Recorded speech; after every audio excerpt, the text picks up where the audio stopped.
Democrats are underwater on almost every topic under the sun. And with just 4 months till the midterm elections, they're looking for a winning message. This is not one of them. American Federation of Teachers President Randy Weingarten now reportedly urging Dems to double down on critical race theory. That's right, lean in on the issue that cost them the highly publicized Virginia governor's race.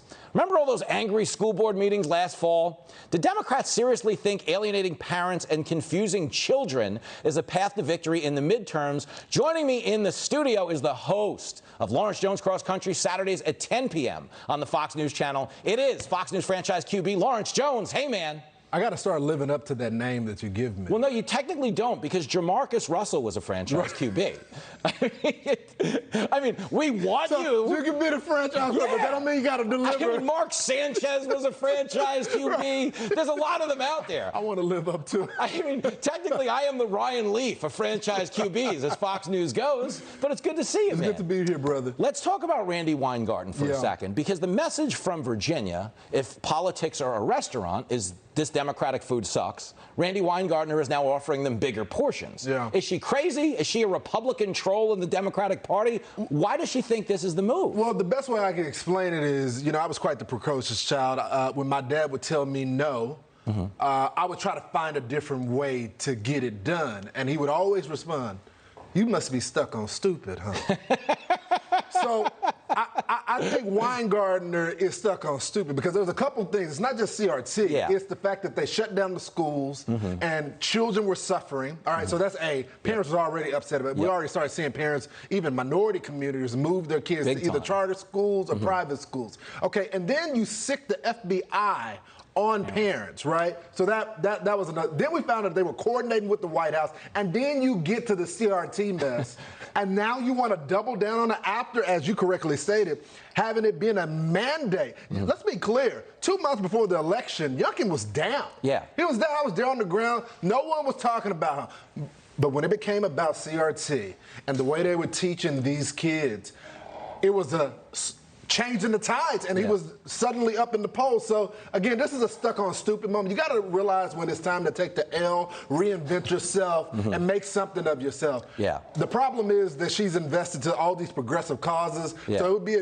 against her very existence. She can't do it. Isn't it amazing? Randy Weingarten's from New York. She's a Knicks fan. She should know how to take the L by now. You think it'd be second nature. Been doing it for a while. But this is my frustration when it specifically comes to CRT, okay? The criticism of conservatives is that we don't want to teach America's history. I think we've all been on board with teaching our history. I think the problem is CRT frames it as our present.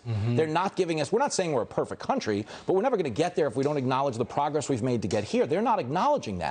And in this moment where all families are being crushed by inflation and crime and gas prices, I mean, can you really expect to solve any of that by teaching kindergartners to play pin the tail on the racist? I think there's that aspect of it in the sense of the teaching the history aspect, but there's also the drawing conclusions and commentary part. Yeah. All right? These are kids. All right? Yeah. Your job is to lay out the facts. Much like the press, they feel like it's their job to be commentators, right? There's a place and a time for that, but in the classroom, you should lay out the facts, how they went. And again, there's a lot of stories that weren't included that I wish were included in there. And I think there is a real debate for that. If the left were really sincere in their aspirations, they would say, there's a missing piece to this story. Let's include it. Instead, they wanted their commentary aspect to say the country is institutionally racist because they don't believe in the founding of the country. They believe that the Constitution needs to be destroyed. So they couldn't just teach the part of history that wasn't included in the books. They had to take the extra mile because, again, these are the foot soldiers for their movement, right? These are the people going to be the knock on the doors for the next AOCs and the next Bowmans. These are the people that they want to fundamentally change America. They've lost the parents, so they need the kids. Well, I think that's a brilliant point that you make, is that they have lost the parents because they haven't prioritized the kids, I think is the biggest issue. And there's no sincere engagement on this issue. It's just give us everything we want, or you're a racist, or you're a transphobe, you know? And I think that's the biggest frustration for a lot of people is we don't have a lobbyist group for kids, and every time Randy Weingarten opens her mouth, it becomes more obvious. And the one thing I wanted to throw at you is school choice. Yeah. Okay? Nobody opposes school choice harder than Randy Weingartner. And if you're going to put yourself out there as a crusader for the black community, aren't you doing more harm to the black community than anybody by denying them school choice? You make such a valid point, but